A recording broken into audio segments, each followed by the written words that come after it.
आज एक निखिल वागळेंना तुम्ही जिवंत मारण्याचा प्रयत्न केला, एका आसिम सरोदेंना जिवंत मारण्याचा प्रयत्न केला, एका विशंभर चौधरींना जिवंत मारण्याचा प्रयत्न केला.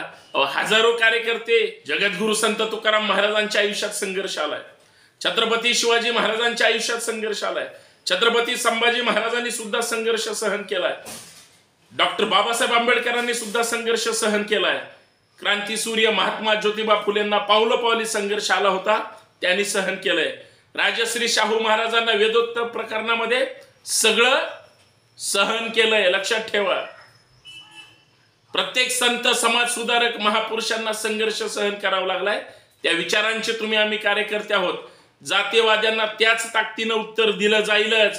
पण लक्षात ठेवा, एका बंदिस्त कार्यक्रमामध्ये सभागृहामध्ये तुमची टाळकी घुसतात. 100-125 मीटरचं अंतर आहे गेट पासून हॉल पर्यंत. पोलिसांचा प्रचंड गराडा आहे, तरी कसे काय घुसतात, कसे काय घोषणाबाजी करतात, दगड उचलतात, दगड घालतात. निवडणूक लढवायचे म्हणून एक देवधर नावाचा व्यक्ती उठतो जो ब्राह्मण आहे, आणि तो व्यक्ती अॅट्रॉसिटीची त्या ठिकाणी तक्रार देतो. हा काय प्रकार आहे? जातीयवाद्यांचा, मनुवाद्यांचा निखिल वागळेंना जिवंत मारण्याचा प्लॅन होता.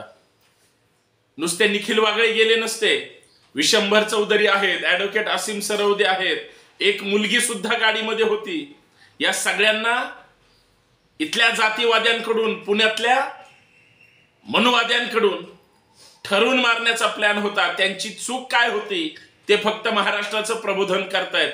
त्यांची चूक काय आहे ते फक्त संविधान वाचवण्याची भाषा करतात.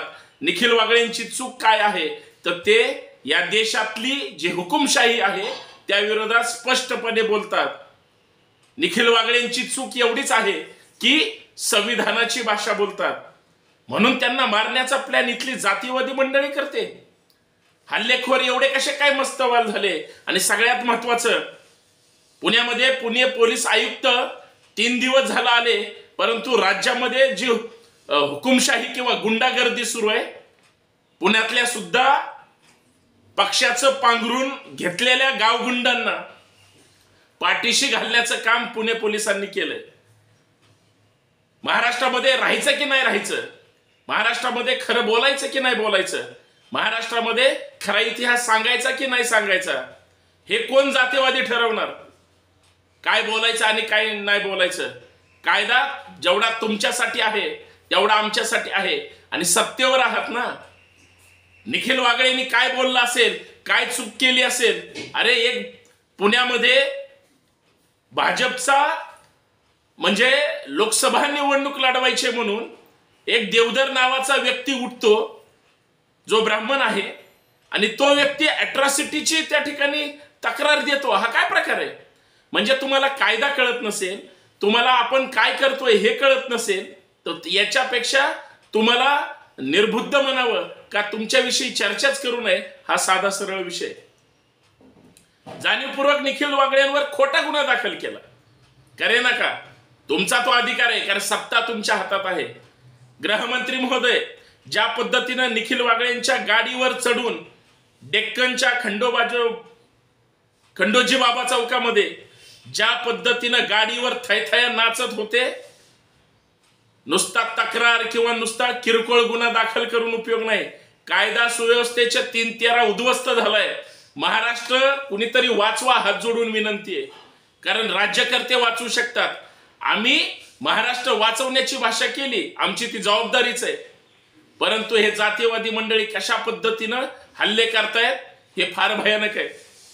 मित्रांनो, काल पुण्यामध्ये निर्भय बनो हा या टायटल खाली विद्यापीठामध्ये ललित कला केंद्राच्या त्या विद्यार्थी कलाकार मुलांवर जो काही हल्ला करण्यात आला, तिथंही हेच सगळी टोळकी होती.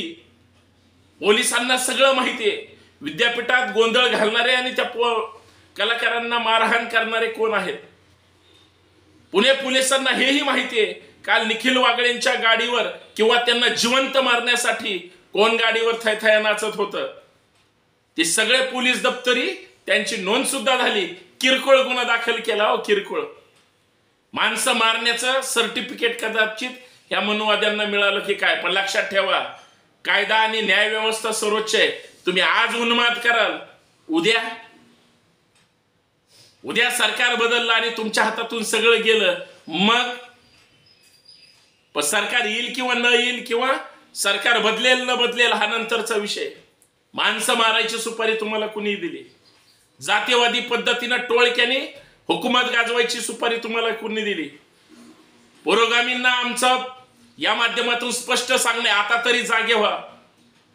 फक्त कौतुक एवढंच आहे, पुण्यातले सगळे पुरोगामी पक्ष संघटना विचारधारेच्या नेते सगळ्या पक्षाचे एकत्र आले आणि निखिल वागळेंवरचा तो हल्ला जरी झाला असला तरी परतून लावण्याची ताकद सुद्धा पुणेकरांनी दाखवली.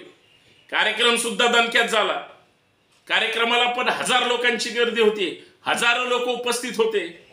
मी प्रत्यक्षदर्शी तिथं होतो.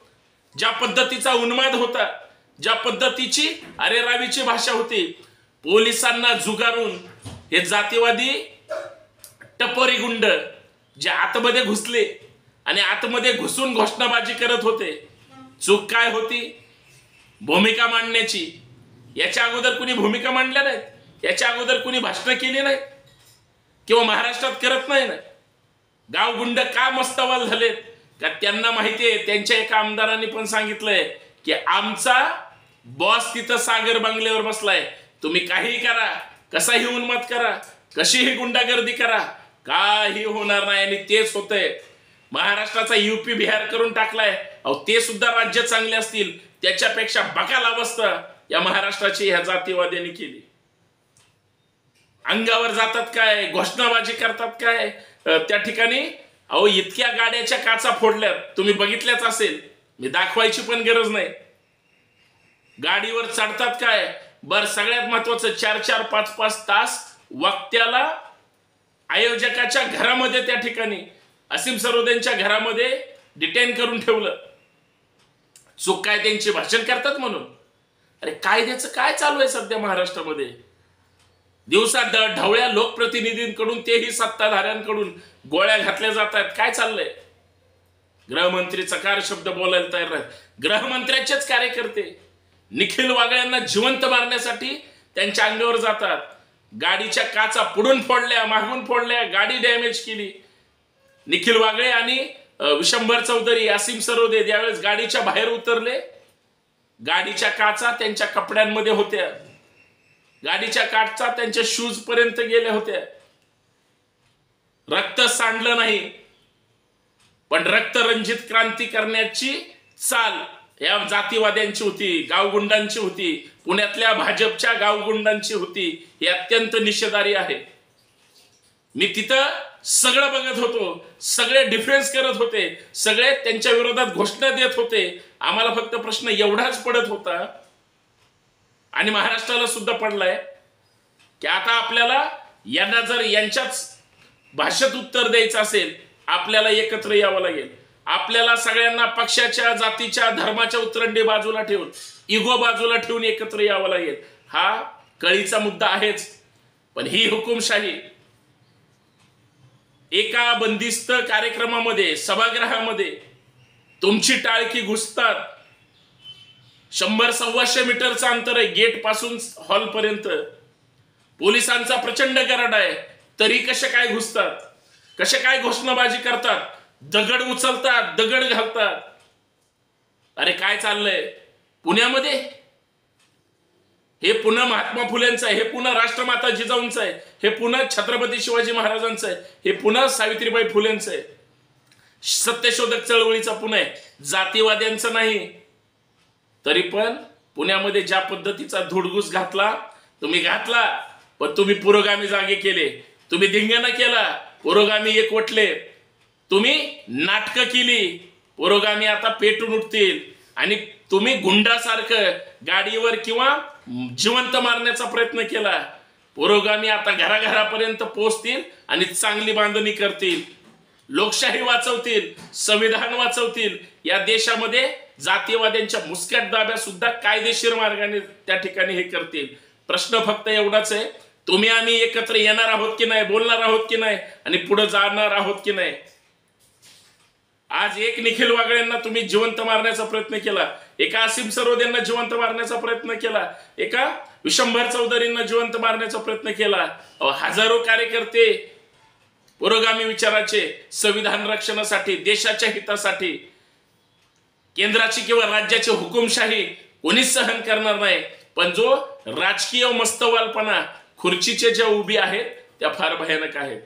हात जोडून विनंती आहे पोलीस प्रशासनाला, तुम्ही सर्वसामान्य कार्यकर्त्यांना संरक्षण देऊ शकत नाही किंवा कायद्याचं रक्षण करू शकत नाही, पण त्या गावगुंड नरभक्षकांना जर तुम्ही पाठीशी घालणार असाल, आमच्याच बहुजन समाजाचे पोलीस बांधव जर जातीयवाद्यांचं त्या ठिकाणी हित जपत असतील, तर कायदा आपल्या राज्यात, आपल्या पुण्यात, महाराष्ट्रात राहिला का नाही राहिला हा सर्वसामान्य माणसांनी विचार करायचा आहे. पण लक्षात घ्या, जगद्गुरु संत तुकाराम महाराजांच्या आयुष्यात संघर्ष आलाय, छत्रपती शिवाजी महाराजांच्या आयुष्यात संघर्ष आलाय, छत्रपती संभाजी महाराजांनी सुद्धा संघर्ष सहन केलाय, डॉक्टर बाबासाहेब आंबेडकरांनी सुद्धा संघर्ष सहन केलाय, क्रांतीसूर्य महात्मा ज्योतिबा फुलेंना पावलं पावली संघर्ष आला होता, त्यांनी सहन केलंय.